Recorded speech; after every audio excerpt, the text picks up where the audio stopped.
शुरू करें बिना किसी बकचोदी। धड़कता दिल धड़काता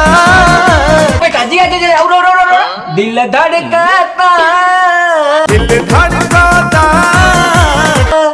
केहू के प्यार जन मारे लुका है तू दूर हटके लंटाई चालू बस लंटाई चालू ना लंटाई बताओ भैया दिल धड़कत रहना। हम सोचे भैया दिल हम धड़कवा करी लेकिन केहू के प्यार में केहू के प्यार में लौड़ा पार में। अरे आज का वीडियो तावड़ तो मजा ले लो जवानी के भीरी सटकी भोजपुरी का लोंडा लोंडे वाले फेल। आप भैया वीडियो चली पे पेंट वाली बात करोगे यार तुमने तो बोले क्या लेकिन नहीं आगे सुनो। अरे दादा लोग बदल दिए जज्बात बदल दिए एक्सप्रेस करना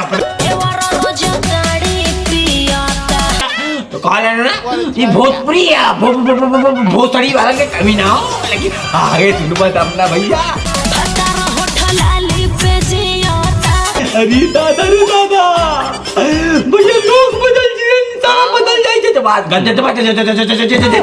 बात ना बदल भैया लेकिन एक्सप्रेशन तुक्काबाजी की देवरा के देनी ना चुमा तो लौड़ाबाजी पियावा से पहिले हम बाहर रहलो लवंडियाबाजी मरले बपायना से हाई बाजी आओ बाजी लेकिन दीपक बनर्जिया का बाजी वीडियो फेल। आजू ना पमता हर गरमी एक प्रेतन देख के मन आ गइल नो पूरा भइल नहीं इच्छा करता थूक दे उल्टी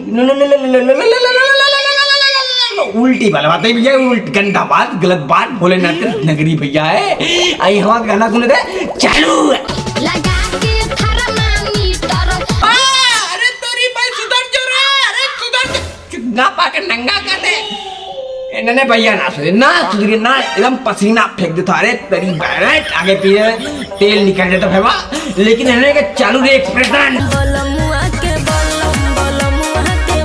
तेरी बहन के आगल पागल पूरा भोजपुरी बदल दे भैया लेकिन इन्होंने चार नाली में भी नया ड्राइवर हो ने कहा हम सिखाने वाली भैया लेकिन इन्होंने हमें छोड़ कर पीछे। अब भैया वीडियो चली नीचे हराना में धई धई दावता अखेसारी का गाना बंद। गर्दा उड़ जाई खरवास ना बुझाई बाबू। अब भैया म्यूजिक दीपक ने कल सुबह एक नए अंदाज में लव यू भोजपुरी समाज हाय सब्सक्राइब कर दो काय भाग रहे हो सब्सक्राइब कर हाँ भाई बात।